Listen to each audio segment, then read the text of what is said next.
శ్రీమాత్రే నమః. సద్గురు జ్యోతిష్యాల నుండి 2026 ఆగస్టు నెల రాశి ఫలితాలు మనం ఇప్పుడు చూడబోతున్నాం. ప్రతి ఒక్కరికి జాతకం అంటే ఒక క్యూరియాసిటీ.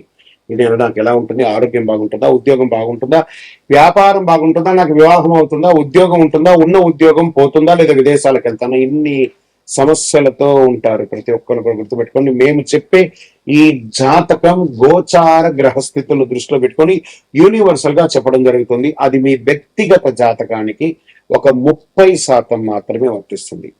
మీ యొక్క వ్యక్తిగత జాతకం తెలుసుకోవడానికి మీ పరిసర ప్రాంతాల్లో ఉన్నటువంటి గురువుని సంప్రదించి తెలుసుకోండి. లేదా మా ద్వారా జాతకం తెలుసుకోవాలి అని అనుకుంటున్నారా? కనబడుతున్నటువంటి డిస్ప్లేలో కనబడుతున్నటువంటి ఈ యొక్క నంబర్కి మీ పేరు, date of birth, time of birth, place of birth WhatsApp చేయండి. మా అడ్మిన్స్ మీకు రిప్లై ఇస్తారు. మళ్ళీ చెప్తున్నాను, జ్యోతిష్యం జాతకం అనేది పడుతున్న వర్షానికి ఒక గొడుగు మాత్రమే, కానీ జ్యోతిష్యం జీవితం కాదు. మీరు మిమ్మల్ని నమ్మండి, మీ ఇష్టదేవాన్ని నమ్మండి, కులదేవాన్ని నమ్మండి. జ్యోతిశాస్త్రరీత్యా ద్వాదశ రాశుల్లో 11వ రాశి అయినటువంటి కుంభరాశి మిత్రులారా, 2026 ఆగస్టు నెల మీకు శుభ ఫలితాలు ఎలా ఉన్నాయంటే, శని భగవానుడు బాధ్యతలు పెరిగిన ఏళ్ళనాడు శని క్రమశిక్షణతో పనిచేసే అవకాశాలున్నాయి. గురుగ్రహం అనుకూల దృష్టి, సూర్య సప్తమ స్థాన ప్రభావం, బుధుడు శుక్రుని ప్రభావం ఉంటుంది. మార్పులు, అవకాశాలు, ఆర్థిక స్థిరత్వం వచ్చే అవకాశాలు బాగున్నాయి. ఈ నెలంతా కూడా కాస్త ఆర్థికంగా బాగా షఫ్ల్ అవుతారండి. మీరు డిస్టర్బ్ కూడా అయ్యే అవకాశాలు బాగా ఉన్నాయి. ఆర్థికంగా పాత బాకీలు మొండిగా ఉంటాయి. కుటుంబ అవసరాల కోసం ఖర్చులు పెరుగుతాయి. నిలవ ఉన్నటువంటి వస్తువులు, బంగారం తాకట్టు పెట్టే అవకాశాలు ఉంటాయి. కొన్ని మాటలు తప్పే అవకాశాలు ఉంటాయి. ఏంటి గురుగారు ఇలా చెప్తున్నారు అంటే, అవునండి, కుంభరాశి మిత్రులు చాలా జాగ్రత్తగా ఉండాల్సినటువంటి ఒక నెల. అన్నదమ్ములు, అక్క చెల్లెలతో వైరం అంటే ఎంత ఘోరమైనటువంటి వైరం వస్తుందో అంత వైరం వస్తుంది. జాగ్రత్త పడండి. మాటలు అదుపులో ఉంటే చాలు. వైరం వస్తుందా అని అంటే, మనం మాట్లాడకుండా ఉంటే కూడా వైరాన్ని మనం అవాయిడ్ చేసే అవకాశాలు బాగా ఉన్నాయి. జాగ్రత్త పడాలి. ఆర్థికమైనటువంటి లావాదేవీలు షూరిటీ పెట్టడం, లేదా మీరు బ్యాంక్ లో మీ చెక్ బౌన్స్ అవ్వడాలు, లేకపోతే బ్యాంక్ నుంచి ప్రెషర్స్ రావడాలు, ఇవన్నీ కూడా చాలా జరుగుతాయి. ఇంకా ఉద్యోగం చేసే ఉద్యోగస్తులకి ఉన్నతాధికారుల నుంచి బాగా ప్రెషర్. అసాంఘికమైనటువంటి కార్యక్రమాలకు వెళ్ళకండి. కొత్తగా ఉద్యోగం కోసం ప్రయత్నం చేసిన వాళ్ళకి జాగ్రత్త. ప్రైవేట్ రంగంలో వాళ్ళకి లే ఆఫ్ అయ్యే అవకాశాలు ఉన్నాయి. జాగ్రత్త పడండి. కొత్త అవకాశాలు నవంబర్ తర్వాత మీకు సృష్టించే అవకాశాలు చాలా బాగున్నాయి. ఉద్యోగం మార్పు లేదా స్థానచలనం అయ్యే అవకాశాలు కూడా ఉన్నాయి.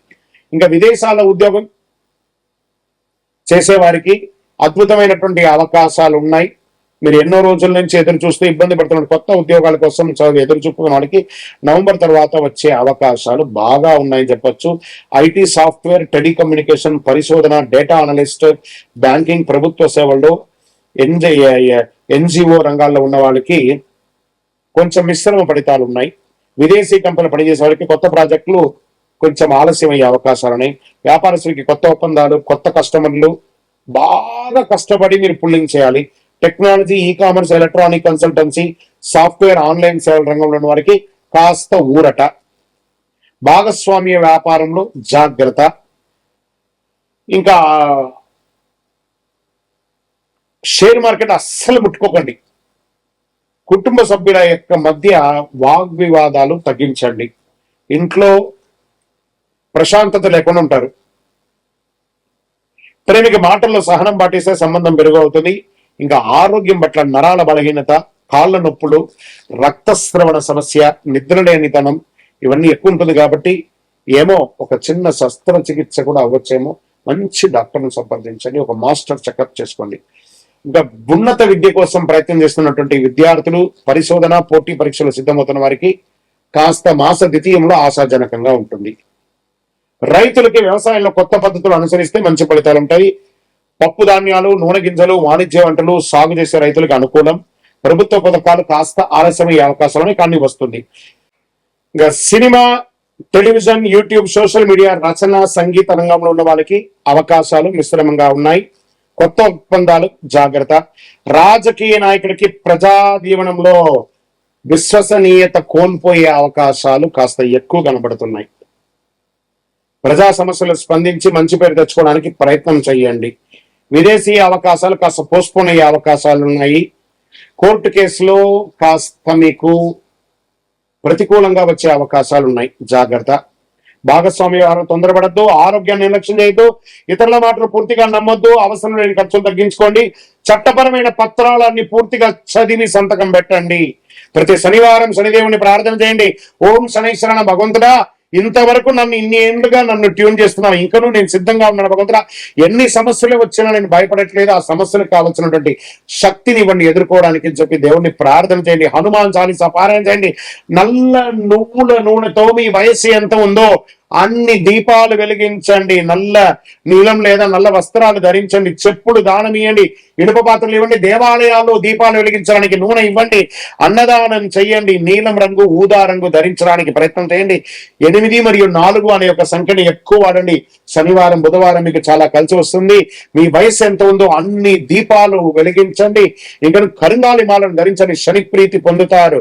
అద్భుతమైన కరుంగాలి మాలకు మన దగ్గర సంప్రదించండి, మీకు అందుబాటులో అందిస్తాం.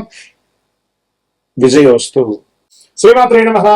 సద్గురు జ్యోతిష్యాలయ నుండి ఒక అద్భుతమైనటువంటి విశ్లేషణ.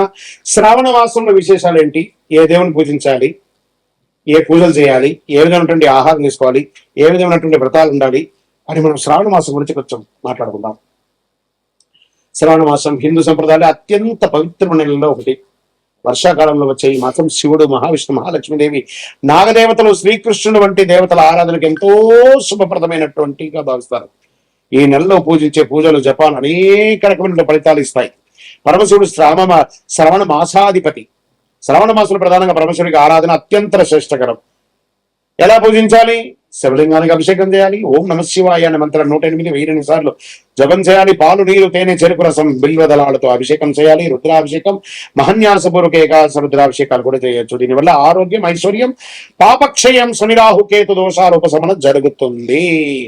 శ్రీ మహాలక్ష్మీదేవిని కూడా శ్రావణ మాసంలో ప్రతి శుక్రవారం మహాలక్ష్మి ఆరాధన విశేష ఫలితాలు ఇస్తుంది. వరలక్ష్మి వ్రతం కూడా చేస్తారు. కమల పూలు లేదా తెల్లని పూలతో అర్చన చేస్తారు. శ్రీశక్తి లక్ష్మి అష్టోత్తర పారాయణ చేస్తారు. నెయ్యి దీపం వెలిగిస్తారు. దీనివల్ల ధనవంతులు అవుతారు, కుటుంబ సౌఖ్యం పెరుగుతుంది, వ్యాపార అభివృద్ధి పెరుగుతుంది. శ్రీ మహావిష్ణువుని కూడా ఈ శ్రావణ మాసంలో ఆరాధించడం, శ్రావణ మాసంలో ఏకాదశి రోజున మహావిష్ణువు ఆరాధించడం అత్యంత శుభప్రదం. విష్ణు సహస్రనామ పారాయణం, ఓం నమో నారాయణ, ఓం నమో భగవతి వాసుదేవాయన మంత్రం చెప్పండి. పాప విమోచన, మనశ్శాంతికి శ్రేయస్సుస్తుంది. మరి ఈ శ్రావణ మాసంలో నాగదేవతలు ఎందుకు పూజిస్తారు?